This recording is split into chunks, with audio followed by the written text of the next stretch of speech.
Está começando pela TV Novo Tempo mais um programa Evidências e hoje vamos tratar das sinagogas nos dias de Cristo. Vivendo em um país de maioria cristã, estamos acostumados a falar do local de culto como sendo uma igreja ou capela, dependendo, é lógico, do seu tamanho, ou talvez até uma catedral, basílica, santuário. Esses nomes, é claro, mudarão de cultura para cultura, especialmente se estamos num país oriental de costumes diferentes. Por exemplo, os muçulmanos chamam o local de culto de mesquita e fazem as suas orações voltados para a cidade de Meca. Já os judeus seguem para as sinagogas, que têm uma arquitetura bem diferente do que muitos imaginam. E por falar em sinagoga e judeus, esse último grupo nos interessa de perto, porque podem lançar considerável luz sobre o Novo Testamento e a vida de Jesus Cristo. Muita coisa mudou, é verdade, mas o cristianismo não pode ser entendido sem a base judaica que o antecedeu.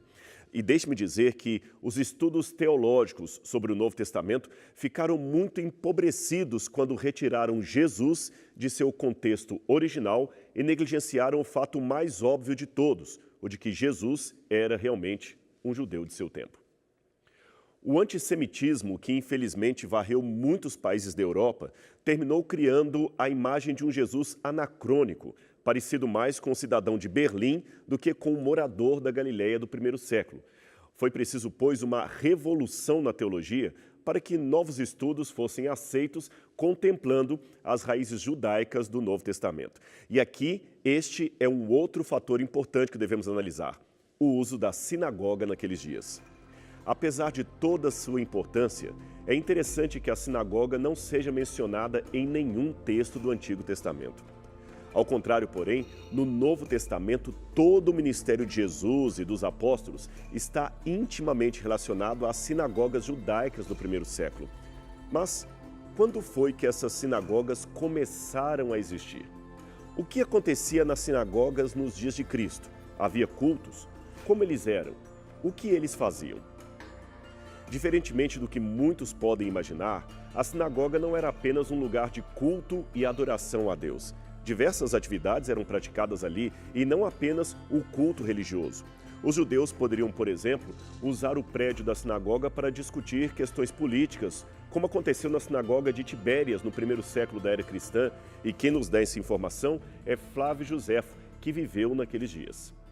A própria palavra sinagoga, na verdade, é uma tradução grega da palavra hebraica knesset, que queria dizer algo como reunião de pessoas ou assembleias, mas não precisa ser algo muito engessado ou extremamente sofisticado. Houve algum tempo em que a exigência era de no mínimo 10 homens para se formar uma sinagoga. A esse quórum mínimo dava-se o nome de minyan, mas, como eu disse, isso foi com o passar dos tempos, pois parece que nos dias de Cristo, e ainda algum tempo depois, a exigência era bem menor. Veja o que diz o Pirkei Avot, uma antiga tradição dos judeus. Quando dois estão sentados juntos e não há palavras da Torá no meio deles, cuidado, isto constitui uma roda de escarnecedores.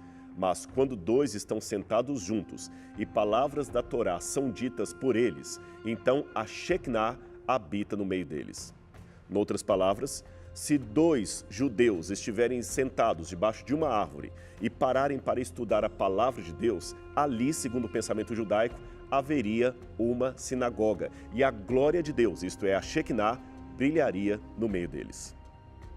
Agora, compare esse princípio com o que disse o próprio Jesus em Mateus capítulo 18, verso 20. Porquanto, onde se reunirem 2 ou 3 em meu nome, ali estarei no meio deles. Como soa judaica esta promessa de Jesus, não é mesmo?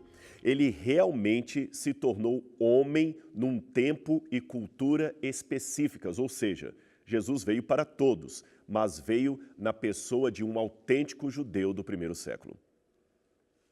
Isto é importante de ser dito porque muitos ainda negam ou negligenciam esta característica histórica de Jesus e isto certamente empobrece o conhecimento acerca de sua pessoa. Quando foi que surgiram, então, as primeiras sinagogas do judaísmo? As sinagogas sempre foram um local de adoração, oração e aprendizado da palavra de Deus. A sua origem ainda é um mistério.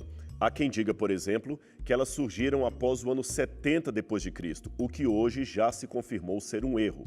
Outros retardam as suas origens para o ano 380 a.C. em Alexandria. Isto seria um resultado direto da helenização do povo judeu. Mas a ideia mais comumente aceita é que as sinagogas surgiram provavelmente durante a época do cativeiro do povo de Israel, em 722 a.C., ou, senão, no cativeiro do povo de Judá, a partir de 606 a.C. Nesta época, em 722 a.C., o povo do Reino do Norte, isto é, Israel, foi atacado e levado cativo pelo rei da Assíria. E anos mais tarde, a partir de 606 a.C., alguns do reino de Judá, o reino do sul, também foram aos poucos levados cativos pelo rei da Babilônia. A tragédia dessa história você pode ler em 2 Reis, a partir do capítulo 17.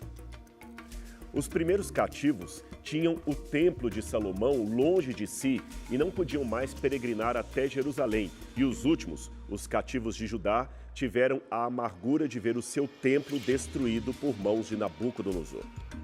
Sendo assim, em ambos os casos, a ausência do templo exigia uma alternativa para os judeus que viviam no estrangeiro e para que eles não pudessem perder a sua raiz monoteísta nem a sua fé abraâmica. Foi assim, segundo a tese de alguns historiadores, que os judeus inventaram a sinagoga. Elas eram um local simples, uma espécie de casa que recebia pessoas para cultuar a Deus e aprender de sua palavra com a ajuda dos mestres locais. Provavelmente, após o cativeiro, por haver muitos judeus morando ainda fora de Israel, as sinagogas se multiplicaram ainda mais, especialmente por causa do seu modelo simples e funcional.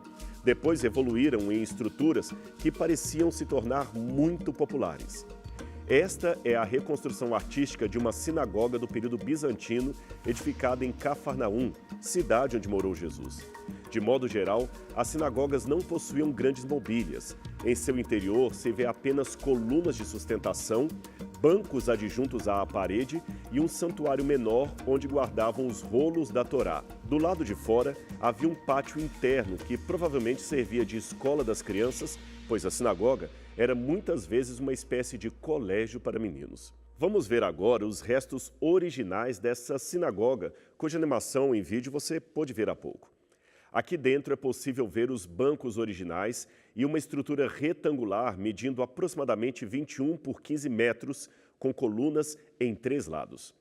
Sobre o papel da mulher no judaísmo antigo, é difícil ter uma resposta clara e inequívoca sobre a questão, especialmente no que tange ao seu lugar na sinagoga.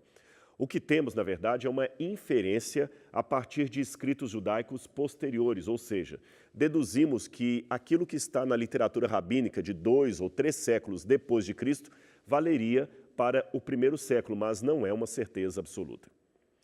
Eu vou dar um exemplo para você. Na Mishnah, que é uma tradição judaica rabínica do final do 1º século, já no capítulo 1, encontramos uma passagem onde é exaltado o caráter hospitaleiro dos judeus, assim como a advertência de não se manterem conversas frívolas com as mulheres. Se somarmos esta observação a uma outra existente no judaísmo ortodoxo, que é a separação entre homens e mulheres dentro da sinagoga para as orações, temos então pressupostos para analisarmos uma possível caracterização machista da tradição. E este é um assunto reconhecidamente polêmico e sensível. Porém, uma leitura mais contextualizada pode nos oferecer outros elementos de compreensão do comportamento judaico em relação à mulher e que não seriam necessariamente aquela forma machista que muitos combatem no dia de hoje. Percebe-se na tradição judaica uma preocupação com a mulher no tocante não a uma valorização dos direitos igualitários, pois este é um tema moderno, mas no que diz respeito à sua estima e respeito. É que o casamento é considerado pelos judeus uma espécie de santificação, e é esse sentimento de santificação que percebemos em relação ao trato dos homens para com as mulheres. A separação dos gêneros na sinagoga não era para separar as mulheres dos homens, transformando-as em seres inferiores, e sim para protegê-las dos olhares masculinos que estariam, neste momento, desviados do seu dever religioso e constrangendo a mulher. E quanto às conversas frívolas, este é um alerta para os homens, pois o fato de algumas mulheres estarem desempenhando o papel de donas de casa não é motivo nenhum para considerá-las pessoas de pensamentos superficiais, que não saibam pensar com critérios lógicos. A ordem, portanto, é evitar conversas frívolas até mesmo com a esposa, mantendo assim um elevado nível de diálogo com ela e reconhecendo nela o papel de ser pensante, de corresponsável na construção de um mundo melhor e mais igualitário. Agora, é lógico que isto funcionava perfeitamente bem numa sociedade conservadora, interiorana e patriarcal. No contexto de hoje, os valores morais continuam os mesmos, mas a sua aplicação deve ser atualizada aos novos tempos. A esse tempo em que temos, é lógico, sem perder a essência da ordem de Deus e, ao mesmo tempo, sem defender discursos obsoletos que não dão mais conta da realidade presente. Nós vamos agora para um rápido intervalo, mas depois voltaremos para conhecer um pouco mais da relação entre a sinagoga e o ministério de Jesus no início do cristianismo. Portanto, não saia daí, porque Evidências volta já já.